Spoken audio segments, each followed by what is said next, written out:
Planet Earth is technically bankrupt. The United States is currently carrying a historical burden of over $38 trillion. The European Union is weighed down by $14 trillion, while Japan shoulders nearly $9 trillion. Even the oil giants like Saudi Arabia and export titans like China are operating in the red. But this creates a terrifying paradox. If every single player at the table is borrowing money, who exactly is passing out the chips? This is where history collides with high finance. Because debt isn't just a burden on a balance sheet, it is the invisible architecture of our modern civilization. Every war fought, every economic boom, and every devastating crash sits on top of a fragile scaffolding of IOUs. And if you trace the chain of creditors back far enough, you discover the most unsettling truth of all. The world doesn't owe money to anyone in particular. It owes it to itself. But don't be fooled. That doesn't mean everyone pays the same price. To comprehend how we ended up drowning in a global ocean of $315 trillion, 3 times the size of the entire world economy, we have to rewind the tape. Long before digital transactions or credit scores, the concept of national debt wasn't invented in a bank. It was forged on the battlefield. The year is 1694. England is locked in a desperate war with France, and the king's coffers are empty. He ran out of gold. In a move of desperation, he turns to the merchants. The deal? They fund the war now, and he pays them back forever with interest derived from future taxes. To manage this scheme, the Bank of England is born. It was a radical innovation. Suddenly, the state could spend money that didn't exist yet. The lenders received a government bond, a piece of paper that could be bought, sold, and traded. This was the seed of modern finance. France copied it. The Netherlands perfected it.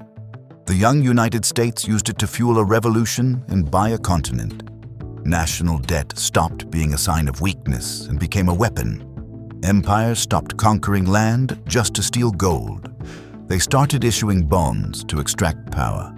The battlefield had officially transformed into the balance sheet. Fast forward 3 centuries to today. Debt is no longer just a financial tool. It has become the world's most dominant export. The numbers are staggering. The United States owes $38 trillion. Japan owes over $9 trillion. And the global debt mountain grows by the equivalent of $1 trillion every 100 days. Every nation borrows, every bank lends, and every citizen is unknowingly caught in the web. But who is actually holding the other end of the rope? Let's dissect the United States, the eye of this financial storm.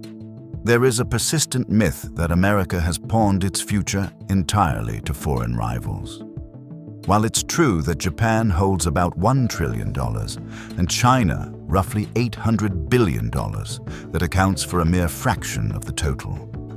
The reality is far more incestuous. 2/3 of American debt is held by American banks, American pension funds, and the Federal Reserve itself. When the Treasury issues a bond, a local fund buys it. The Federal Reserve might buy it back, creating new dollars in the process. Then, your taxes pay the interest on those bonds, which flows right back into your own retirement account. It is a perfect circular mirror. The debt is terrifyingly real, but the creditor is mostly a reflection of the debtor. This circular logic isn't confined to America. It is a global addiction. Japan finances the US. The US funds Europe through the IMF, and developing nations lend back to the West by parking their reserves in bonds. It is a planetary game of hot potato, where the potato is made of promises and everyone is terrified to let it drop. Think of it like a high-stakes poker table where every player is betting with chips they borrowed from the person sitting next to them. The game only continues because nobody stands up to cash out. But watching over this table are the true masters of the universe: the markets. Behind the curtain, hedge funds and sovereign wealth funds decide the fate of nations, and above them all sit the central banks, the high priests of this religion. They don't just manage debt, they manufacture it. When a central bank buys a bond, They conjure money out of thin air. One nation's liability becomes another's asset. There is no such thing as debt-free money anymore. Every dollar, every digital coin has an invisible IOU carved into it. For decades, this infinite loop has been fueled by one thing: confidence. As long as the world believes the government will pay interest, the machine keeps turning.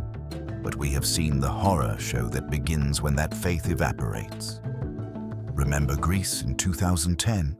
Their debt became unpayable and bondholders panicked. The rescue from Europe wasn't a gift. It was a sentence. Austerity, mass unemployment, and a decade of sacrifice. In Argentina, default became a recurring national curse. In Sri Lanka, the treasury simply ran dry, leading to empty gas stations and a collapsed government. This is the moment the mask falls off. When the system breaks, the invisible creditors, the IMF, the rating agencies, the faceless bondholders, suddenly materialize. They step out of the shadows, holding entire nations by the throat. And yet, strangely, the cycle always restarts. Old debts are repackaged, new loans are signed, and the wheel begins to spin once again. Here is the secret that politicians avoid admitting. Modern sovereign debt isn't designed to be repaid. It is designed to be rolled over. Governments do not operate like households. They treat debt like an eternal subscription service. They issue new bonds to pay off the old ones, keeping the cycle alive forever. The United States will never clear its $38 trillion balance. Japan has been refinancing for decades, and here is the twisted irony. The market wants it this way. To a global bank, a U.S. Treasury bond isn't seen as a liability. It is a pristine asset, the gold standard of collateral. It is the bedrock of the entire banking system. If Washington miraculously decided to pay off every dime, tomorrow the financial ecosystem would starve. We have built a world where the debt itself is the load-bearing wall. Removing it wouldn't save the building, it would trigger the collapse. The goal isn't to be debt-free. The goal is to keep the illusion sustainable.